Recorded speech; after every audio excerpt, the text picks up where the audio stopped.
All right, all right. We are back at the Grit Won't Quit studio in Belmar, and we are here with a very special guest, someone that I've known for over 15 years at this time, and one of my first clients when I first moved to New Jersey. I have the owner and founder of Gorlin Pools, Mr. Steve Gorlin. Good morning today. How are you? Hey, Tom, how you doing? I'm great. Excellent. Great to be here, by the way. Thank you. Thanks for coming in today. You knew me before I had any office space. Unbelievable, right? It's crazy. 15 years ago. It's crazy to think about that, isn't it? It's crazy to think 15 years ago I was still commuting back and forth to Long Island as I just started Wingman, and I was introduced to you by Faye Alba. And yeah, we're members of Barter Pays. That's right. She said to me, "Oh, this guy Steve Gorlin's looking for some marketing help, and he needs a website." And I came down to Lakehurst. I had no idea where Lakehurst, New Jersey was. And she said to me, "You got to meet this guy, Tom. You need some marketing. He's the man." So I appreciate that. Faye thought I was the man 15 years ago, as I was just kind of getting my wings and leaving the corporate world and coming out on my own. But 15 years later, we still doing business. We still have work that we're doing work for you regularly, and it's great. And our team loves doing seeing you grow. I brought some notes with me today. Okay, and you're not going to use them. No, I'm going to use them for this purpose. All right, for this purpose.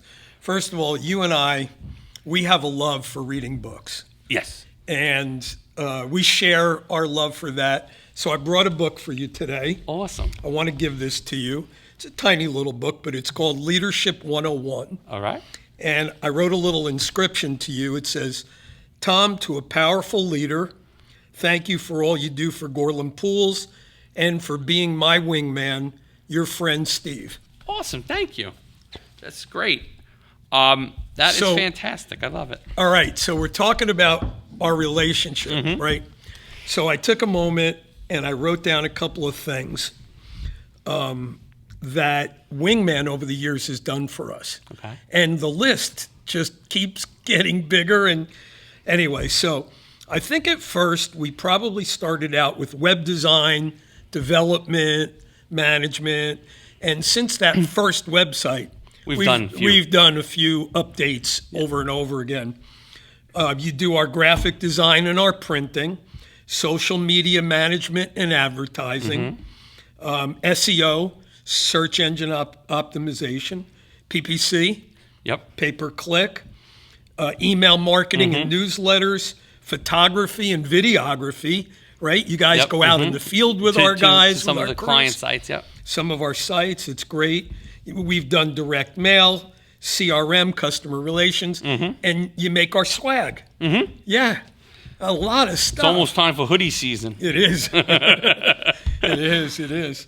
That's funny. So the thing that strikes me the most, though, is from day one when we met 15 years ago, you came across to me as one of the most positive guys that I had ever met.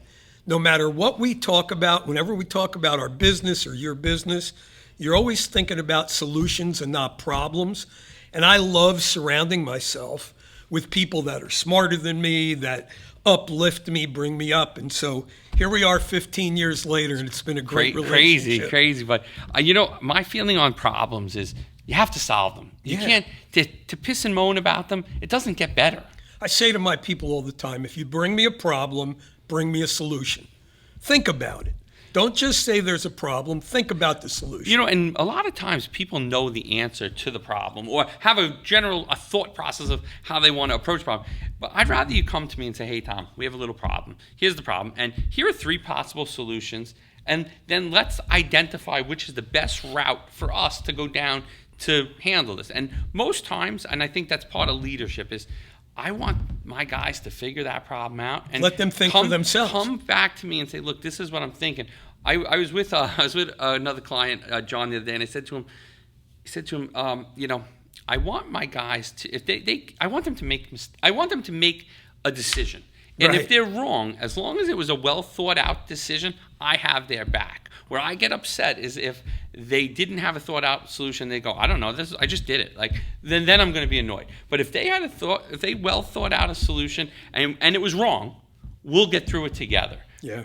And I think that that's the thing. And I think the more that you embody people to make these decisions, it gives them a sense of pride. It gives them a sense of ownership, and then they want to be able to make those decisions. And again, they're not going to grow if I just back up every decision and solve problems behind the scenes. They're never going to grow as an employee. It kind of reminds me a little bit about our education system, where we tell people what to think.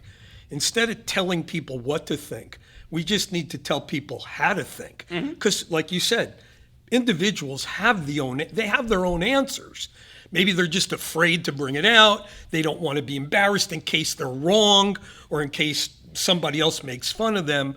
But to empower somebody else to be able to think for themselves, it's a great leader. Yeah, I think that that's the way to do it. And again, you're not going to grow a team if they're waiting on you for every decision. For every answer. Because you're bringing a bottleneck right down to you. This morning I was at an 8:30 meeting. I said to you, let's do 10:15 because I knew I was got to travel. I had a 10 o'clock call on the way. So if they waited for every decision, well, now it's going to be 11:30 before I could even Can't think do anything till Tom gets back. Yeah, and from the customer standpoint, they're like, wait, you have to wait for Tom for everything? Like, it's not a business that you can grow and scale. And I know that this conversation is going to get into scaling today. So my thought process is you have to make decisions, go with it, and again, if we have to backtrack, we'll backtrack together. And I have your back. Yeah, for sure. So you've been in business on your own since 1999. 1999. You were working for somebody in this space, and then in 1999 you decided to break out. Yeah.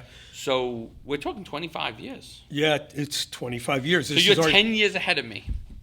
You're 15 years. I was 15 in April. Yep. Yeah. 25 years. So a little bit of backstory. So when I was just a kid, all I wanted to do was be an entertainer. It didn't matter if I was in front of the camera, behind the camera. I just wanted to entertain people, right? And long story short, somehow I got into the pool business. But when you get into the pool industry, water becomes part of your blood. And I love that we're here in Belmar. I love your new office here. Well, it's not new to you. It's new to me. We've been here a year already. That's incredible for me to think. But every summer, my parents spent the month of July next door in Bradley Beach. And so I know this whole area well. I grew up in this area pretty much all summer. So it brought some memories back. It's great to be here. So I got into the pool industry in 1969, and I started on Bloomfield Avenue in Newark. And this was a friend of mine. I went to college, and I had a college roommate. We were in Kansas, but he too was from New Jersey. Didn't know him while we were here, got to meet him there. We became best friends. His family owned the pool business. That was my first summer job, my freshman year of college. So that's kind of the short of it, how I got into the pool business.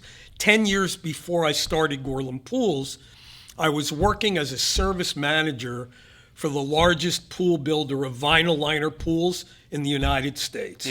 They were building about 400 pools every year, and I managed the service department. And in 1998, things changed at the company, and I saw an opportunity to leave and start my own business, and that's more or less how I started Gorlin Pools. Back then, it was a little Toyota Tacoma pickup truck, myself and my wife, that was it. We did everything. No computers. I would handwrite every one of our invoices the night before. I would stock the truck. I would go out and do the work. I'd come back at the end of the day, answer the messages on the machine. On the machine. That sounds so funny now. On the machine. And then write the invoices again for the next day and over. And that's how we started. And today I've got, in the middle of the summer, I've got about 35 employees. We've got 15 trucks on the road. So it's been quite a journey. Yeah, that's great. Yeah. And you focus primarily not on the build. You focus on the service. So up until now, we've focused on maintenance, weekly maintenance, service work, upgrading equipment, remodeling, and all that. For a brief period of time, we designed and built, well, we don't now, but we did, custom in-ground pools. We did it for about 6 years, and every pool we built was a joy. It was a pleasure. I still service almost every one of those pools. One we don't, the customer moved, but we still service the majority of those pools. But at the time, it just wasn't, we just weren't set up in our infrastructure to do that on a large scale. So we stopped building custom pools. We came back to just what got us where we were: roots. Maintenance, service, and renovation. However, and as you say, we'll talk about our roll-up with the new company now. We're going to be going back to, in a major way, major renovations and custom new pool design and installation. Awesome. Yeah. So 25 years later, and we're going to get to the pinnacle in a second, but 25 years later, it was, talk about the grit of it all. Like, I mean, starting out with you and your wife answering phones, the Toyota Tacoma, where did it go? How did you get to 35 employees? So let me tell you, when I started on a handshake with the vice president of one of the larger concrete pool companies in the country. And they needed service companies to start up their pools and service their pools and do their warranty. And on a handshake, he gave me 9 counties in New Jersey. So every year when I started the company, I would open my eyes January 1st, and I knew I was going to have at least 100 new customers that year. And it was up to me to either keep them, retain them, or or they would walk away. So really, that's how we started. And I can tell you, Tom, there were nights, talk about grit, I'd be out on a job, 10 o'clock at night, with lights on the pool equipment that I had in my truck. I'm all alone, and I'm thinking, is this really worth it? Is this really? And sometimes I would be an hour away from home, so I wouldn't get home until 11, 12 o'clock at night. I'd Only first to turn have this to answer over. the Yeah. calls, first have to write and I can remember coming home one night, literally, I was by myself, and I can remember just crying to myself about how tough this was and how hard this was, and, is it all worth it? And why am I doing this? And all the doubts and all the fears that you bring out. Your mind just works that way. We're all human. We work that way. But I worked through it. And yeah, I mean, I don't know. Here we are. I've got all these employees. I'm the luckiest guy in the world because the people that work for me, I'm happy to come to work every day, to talk to them, to meet them.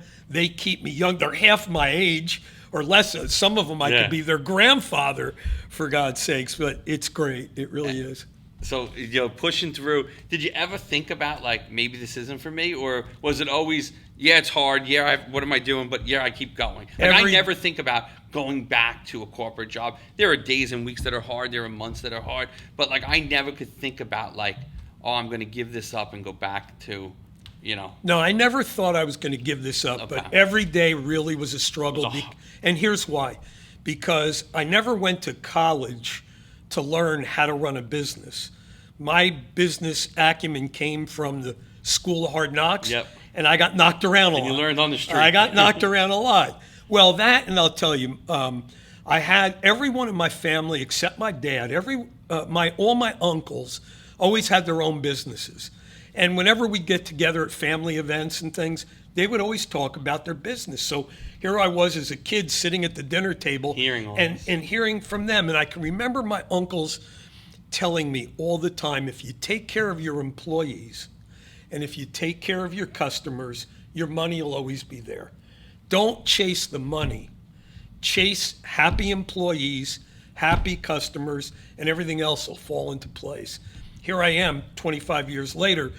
I believe in that statement more today than I did back then.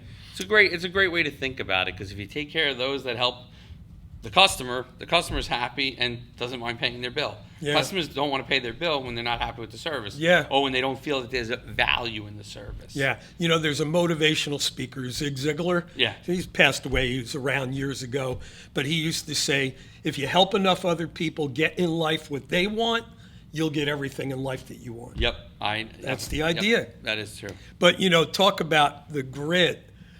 back then when I started the company, I'd be driving home alone. I'm crying at night. The thing that really pulled me through, this is going to sound really crazy.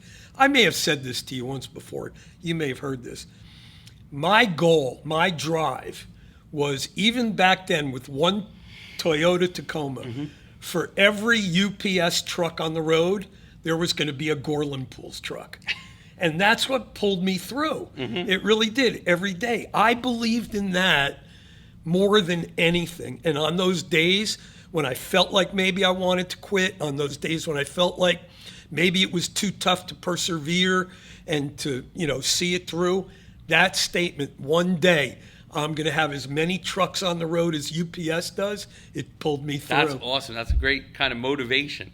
So let's go into now what happened in the last 18 months, because maybe you will have more trucks than UPS on the road in this new organization. So Gorlin Pools was part of a roll-up. Now, for those that don't know what a roll-up is, it's when bigger company absorbs multiple companies to be one bigger entity, and it happens a lot in the private equity space.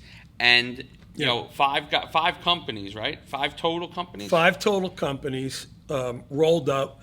We were bought out by an investment firm out of Michigan. They're called O2. And we created this group called the Total Pool Care Network.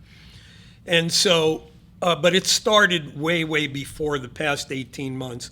So all the owners of the other companies and I, for probably the last 25, 30 years, we've all volunteered our time locally, regionally, and nationally in the pool industry for the association.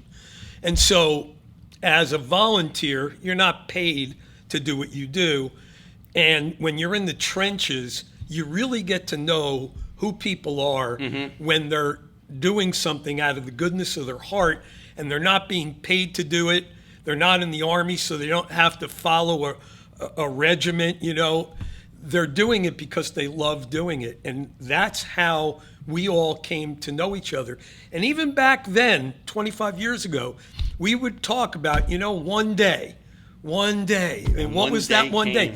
Well, yeah, one day maybe we'll all have a business together. And right. So about 24 months ago, we all had a mutual friend, a retired executive in the pool industry.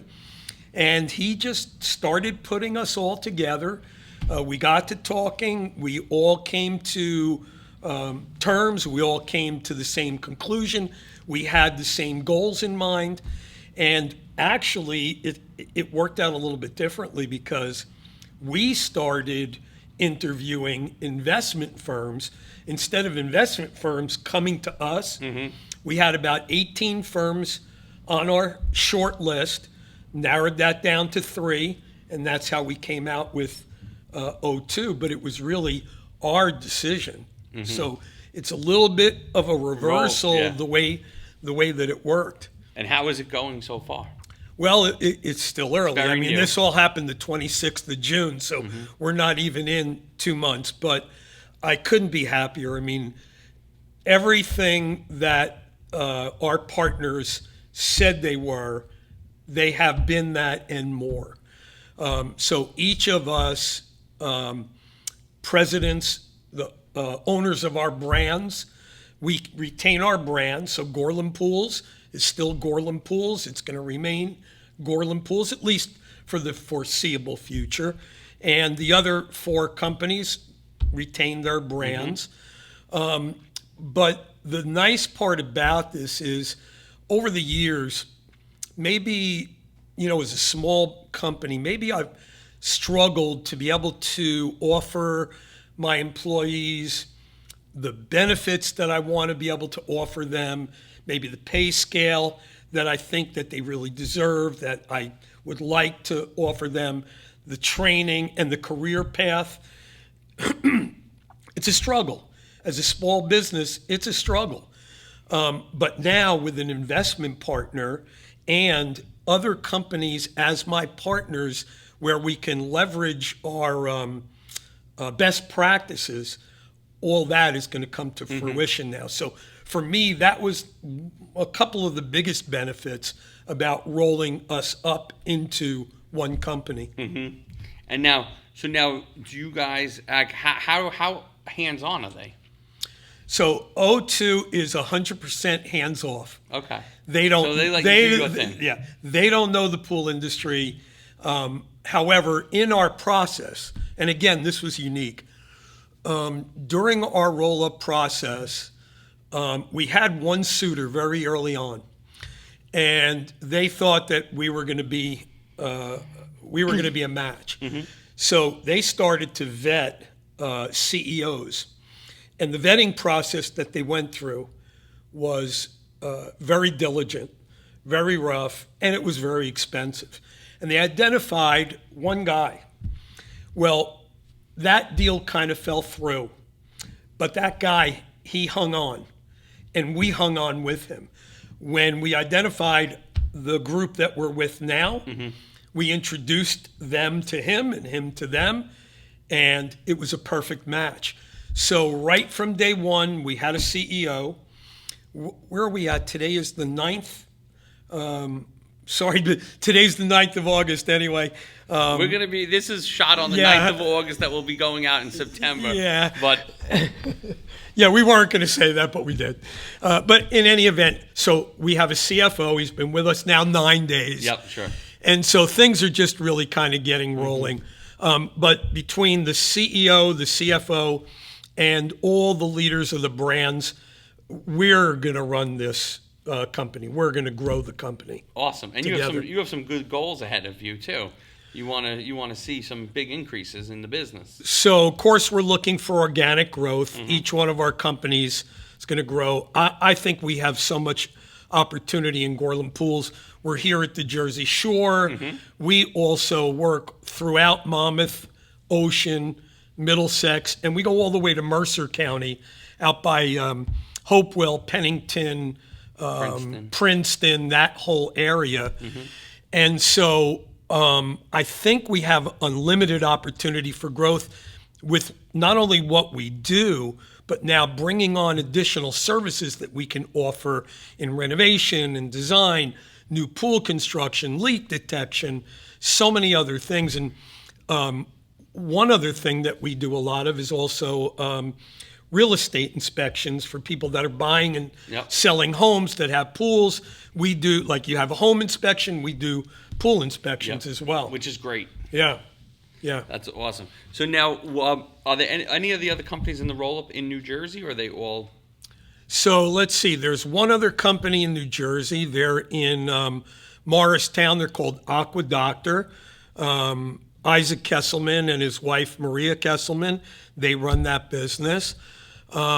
We have a company out in the Hamptons. It's called Chaikin Ultimate Pool Care. They're a diverse company and a very large company. They build a lot of commercial pools, not only for like YMCAs and colleges, also for the government. And that's run by Kyle Chaikin and Eddie Cohen. We have another company that's sort of up the Hudson River. I'm not exactly sure what county. It might be, it's north of Westchester and Rockland, but it's Rainbow Pools. Mike Todd has Rainbow Pools, and that's a great company. And then the other company is in Rockland County, and it's called Cool Pool, and it's a whole family. It's Reen Insignaris, her husband Mondo, and their son Mike. And so all the people I just mentioned, Tom, they're friends first. Yep. And now we're business partners.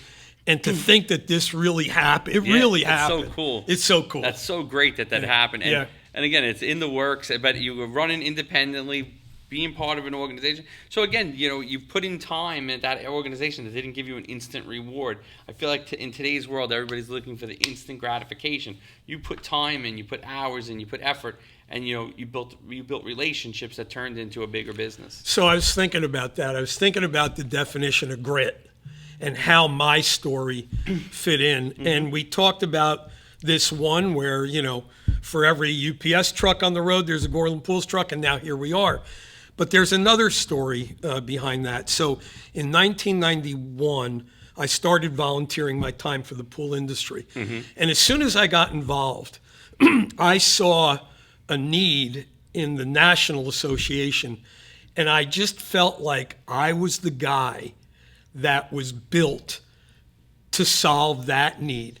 I felt nobody else could do it. And I wasn't saying it in a way to be braggadocious or anything like that. I just felt like with all my experience and all my training and my skills and my strengths, I was going to be the guy to do it. This was 1991. Mm-hmm. In 2012, so about 21 years later, mm-hmm. I became chairman of the board of the National Pool Association. National Pool Association today is over 50 years old. They're the largest pool association in the world, mm-hmm. And the oldest pool association in the world. There's over 3,000 company members. And if you add up all the employees, it's hundreds of thousands of employees. That's great. So back in 91, I said to myself, Steve, one day you're going to be the chairman of the board of this organization. And it took 21 years, but I got there. You got there. I got there. Wow. Yeah. Quite a so story. 2 stories. Yeah, that's awesome. 2 stories. So I mean, like now, what's the plan? So now you're in this role. How many more years do you want to do this? Good question. I love what I do. I mean, You know what they say, if you like what you do, you never feel like you're working. Yeah. I don't. Even today I came in, I mean, people say I'm crazy. I'm in my office 5:30 in the morning. Mm-hmm. I get there before anybody, but by the time my crew starts coming in, my staff starts coming in, I've already accomplished the day's work. And I love the quiet time in the morning. So, yeah. Do you listen to your podcast and your ebooks then? That's exactly. Yeah, every morning. I love listening to the ebook on the way in and out of work. I find it very good. And I find that I've been telling employees about some of the ebooks I've been listening to because I think that they would get something out of it. You want to share it? Yeah, like you listening to anything special today? I'm going to. I do have a couple that I've been kind of following. Let's see here. 10x is greater than 2x was a great one. I recently finished that one. And then I want to. I started. They Ask You Answer. I haven't finished it yet. But They Ask You Answer is all about you. I would recommend it to you because the guy talks. They Ask You Answer. Yeah. And it's talking about the customer and how the customer asks, and you have to do things. And it's a guy who was in the pool building business in Virginia back 20 years ago, and he started to do content marketing on his website and write blogs so that people could be informed. And it turned into a huge business. And now he's writing a book and also running some kind of marketing opportunities because he's built this platform. But it started out as a couple partners in a pool company during the hard times, and they started to do content writing to get people to get them on their website, and they would do. He's a big fan of put your prices on your website because people are Googling and they want to understand it. And he said, everybody says you can't put your prices on your website because there's too many variables. And he said starting at and things like that so that people could at least get information. And then he says, I started generating calls from this because I was helping the customers and what they wanted, and I was answering their problems. And I haven't finished it, but it's a great read. So I find that the more I just like to listen to other people's perspectives. Yeah, for sure. And even with podcasting, same thing. I was never a huge podcaster. I've been doing podcasts now for almost a year now, and that's kind of how I got into it. Our podcast started on accident. Andrew was like, "Let's go get some content." Well, so we have some stuff for social media, and then we've had 75 podcasts. That's great. We probably have recorded about 85 podcasts at this point. 75 have been launched, but it just kind of took off on its own. So now we're kind of going with it. We're booked solid till the end of the year, and we do 2 or 3 every Friday. Yeah. I love when people say to me, "Oh, can I get on next week?" I said, "Next week." I can get you on at the beginning of the year right now. And somebody says, "I don't know my schedule." I said, "I don't know what to tell you." And that's so wild to think. Like when you started a year ago, you never would have thought that. No. And it's great to talk to new people too. Like just to hear some other people's experiences. Sure. And we don't just interview and podcast clients. We have probably more non-clients that come on that we talk to, because again, it's anyone that wants to share their story and share what grit means to them and how. And again, I think my goal with this is other people will listen, and just because you're a pool company, and we had a cleaning company, we had a home remodeler, and we had a guy who does web stuff. They all bring different perspectives, so that as someone that's listening, the audience of a young entrepreneur, they get different perspectives and different points of view. And again, I want it to be relatable across the board. So if they're interested in homes and mortgages, like we were talking about somebody before, they can listen to that one. If they're interested in the home service space, they can listen to, yours. So that it gives a perspective and a broad perspective. I'm not zoned into just a specific industry. And maybe in time that will come. Sure. But, I think right now I want the audience to be small business owners, people that want to own their own business, or aspiring entrepreneurs, to kind of just learn from this. You just gave me a thought, if you don't mind, a little story. Yeah. So, with your help, starting in around 2009, every year our company grew year over year, every year, without fail. And then it was about 2013, 2014, all of a sudden we were flat. And I'd reach out to friends of mine in the pool industry and I'd say, how you doing? And they'd say, we're flat. And then we'd commiserate together, right? Misery loves company. Oh, yeah. And, we would blame it on our employees. We would blame it on the economy. We would blame it on the weather, whatever, on the politics, whatever we could blame it on. But the one thing I didn't blame it on was myself. And one day I was just thumbing through Facebook and I saw this ad to become a transformational business and life coach. And I said, even if I don't turn that into a business, maybe that's what I need.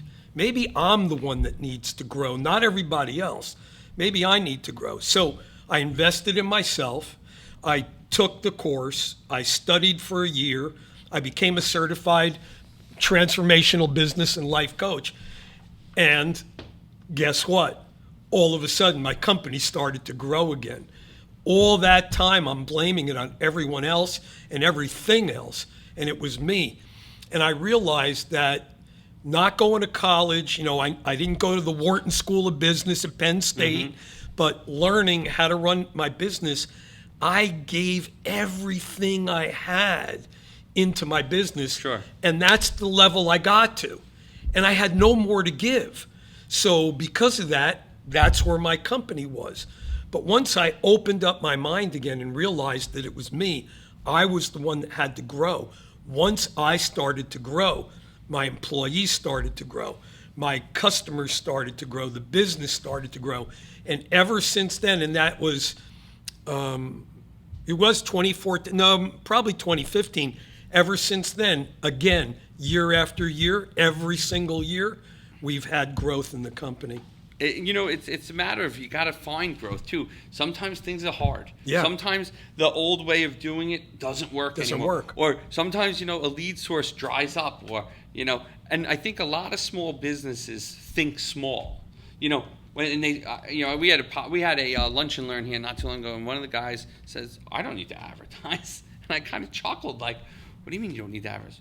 I'm pretty busy. I said, Nike advertises. Yeah. Apple advertises. They're pretty busy. but again, but I think then it comes back to what's your goal? Because everybody's goal and everybody's definition of success is different. So if you're looking to have as many trucks as UPS has on the road, well, that's a different goal than the guy who's looking to just work 9 to 5 and have essentially buy have himself weekends a job. off. Yeah. And but that's perfect. If that's what makes that person happy, Yeah. I'm good with that. Yeah. But this guy that said that he didn't need to advertise also told me he wanted to put more trucks on the road, and he wanted this and he wanted that and he wanted to get bigger. So I was looking at him and saying, okay, if that's what you think, but I think people have to kind of step outside their comfort zone a little bit, because again, what is that goal? What is that, to you it was you ended up with a roll up. There's other people. We had somebody that's going to be on that was on the Shark Tank and got a deal with Mark Cuban.